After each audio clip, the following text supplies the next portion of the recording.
¿Qué tal, chicos? ¿Cómo están? Aquí los saluda nuevamente su amigo el profesor Pablo Arias. Un saludo muy caluroso, muy especial para todos los estudiantes del colegio Alexander von Humboldt de la ciudad de Pisco y de la ciudad de Chincha. Tenemos una entrega muy interesante el día de hoy, un tema bastante curioso, un tema bastante importante y un tema bastante conocido, que normalmente despierta en los alumnos justamente el deseo de conocer, de saber qué es lo que sucedió. Mira, te voy a contar un capítulo que se llama La invasión a América. Tigrecito, este capítulo, de repente tú en el colegio lo has escuchado un par de años antes, tal vez en primaria, con el nombre del descubrimiento de América. Ojo, ojo, ojo. Realmente no debería llamarse descubrimiento de América. No, no, no. Colón no descubrió América. Colón fue un europeo obviamente importante que bajo la coyuntura que se presenta en el siglo XV es importante su llegada a América por la ruta que utiliza. Pero ya los vikingos habían llegado antes, y ni qué decir pues el poblamiento del continente desde 40.000 años antes con la figura de los asiáticos. Pero bueno, ya eso lo conversaremos en otro momento. Ahora vamos a centrarnos en lo que a ti te han presentado con el nombre de Descubrimiento de América. Recuerda que no se llama Descubrimiento de América, mira cómo se llama Invasión a América. Se llama Invasión a América, tigrecito. Vamos a ver el día de hoy la primera parte. Esto vamos a realizarlo en 3 grandes entregas. Esta primera parte, que es antecedentes, precursores, factores favorables y la causa estructural. Viene una segunda parte que es todos los preparativos previos que tiene Cristóbal Colón, la entrevista con los sabios de Salamanca en una junta que hubo con los reyes católicos, y luego pues la gran capitulación de Santa Fe que firma con la reina Isabel de Castilla. Y el tercer momento, la tercera entrega, es lo que representa los viajes de Colón. El primer viaje, el segundo viaje, el tercer viaje, el cuarto viaje hasta su muerte. Ese es el gran capítulo, como te digo, de Invasión a América. Vamos con la primera entrega. Mira, tigrecito, vamos a centrarnos en 4 puntos fundamentales. Dice antecedentes por aquí, que ahorita te explico. Dice precursores por aquí. Dice factores favorables por aquí. Y dice causa estructural por aquí en la parte final. Quiero que encontremos nosotros el día de hoy una idea enorme, una idea grande, en base a 4 subideas. O sea, no quiero que las enlaces. No quiere decir que de aquí vino esto, de aquí vino esto y de aquí vino esto, como normalmente es una historia lineal, tradicional. No. Quiero que tengas una idea, luego otra idea, luego otra idea y luego otra idea. ¿Ok?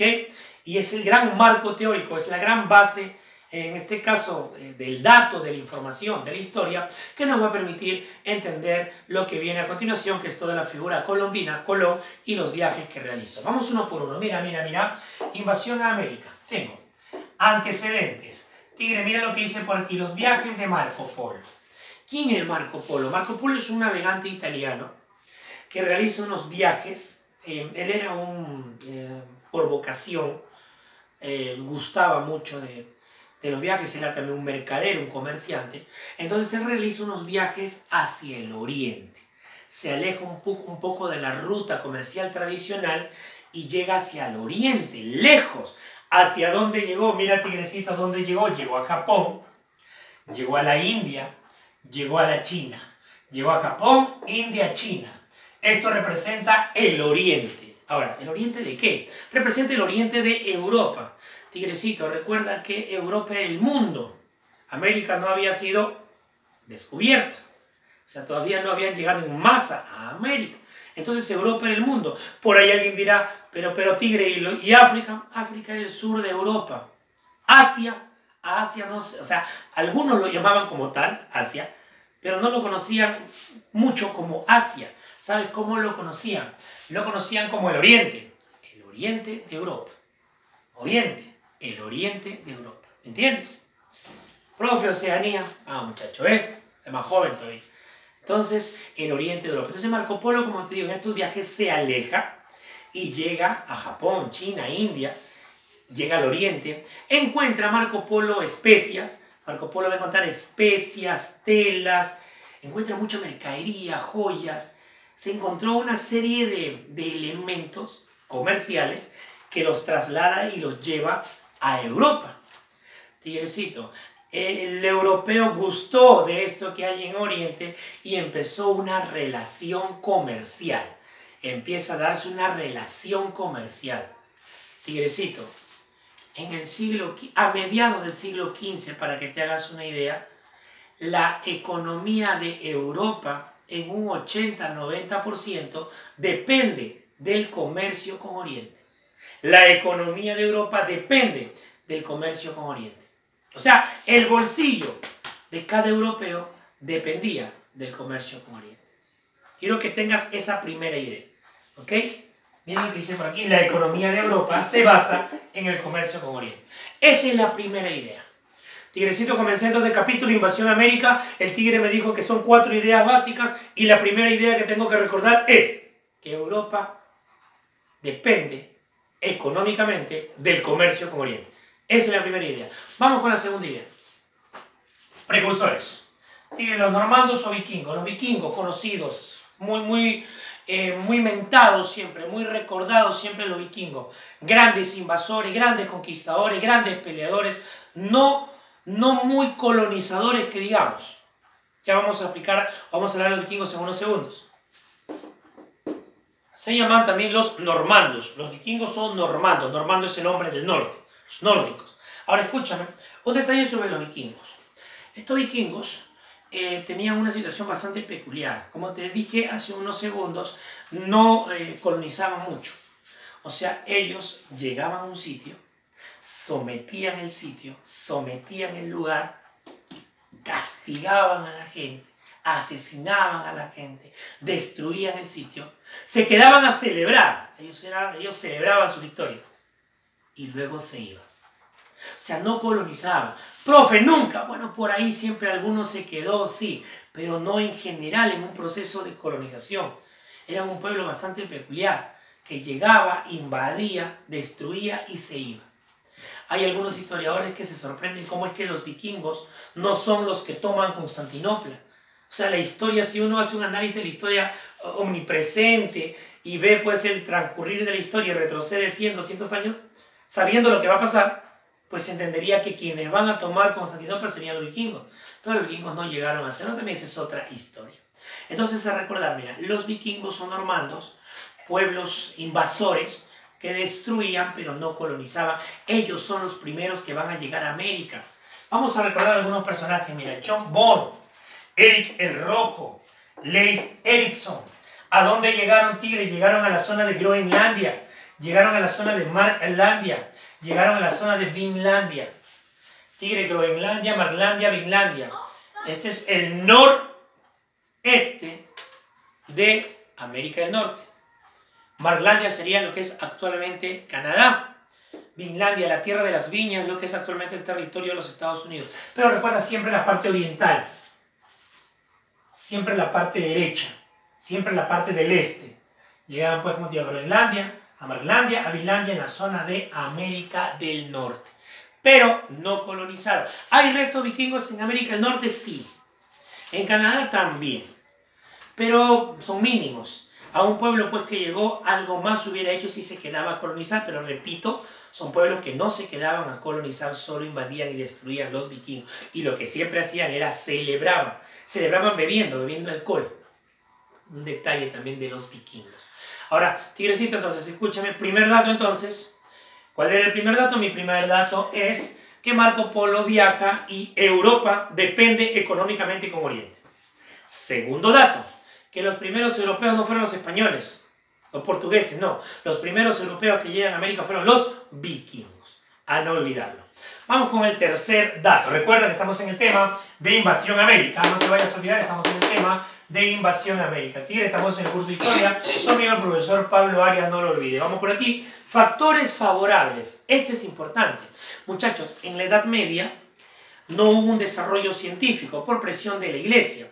Ahora, no solamente eso, surge muchas historias, literatura medieval y otros aspectos de costumbres que se narraban de los abuelos a los padres, de los padres a los hijos y así a las sucesivas generaciones, que hablaban, por ejemplo, de un mare tenebreum, de un mar tenebroso.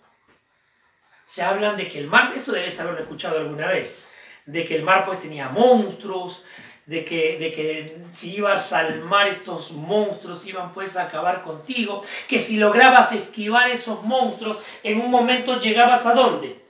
Llegabas pues al final de la Tierra, porque tenía la idea que la Tierra era plana, recuerda. Entonces se van a derrotar temores medievales, se derrota el temor del mar tenebroso, del mare tenebreo. Ahora, inmediatamente tú dices, pero ¿cómo se derrota un temor? Psicológicamente un temor se derrota enfrentándolo. Dicen así los psicólogos, algunos, no todos, que si tú tienes un miedo tienes que enfrentar ese miedo y lo vences. Ahora, dentro de la parte de sociales, no es exactamente así. Obviamente tiene algo que ver, pero no es exactamente así.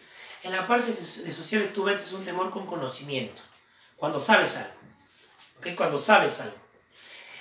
¿Qué hizo a la gente de Europa saber un poco más de que no había un mar tenebroso? De que no había esos monstruos que decían muchas historias. El que hayan corrientes ideológicas, o sea, hubo un desarrollo intelectual en Europa por la aparición de las corrientes como el humanismo y el renacimiento. ¿Entiendes? Humanismo, renacimiento, entonces.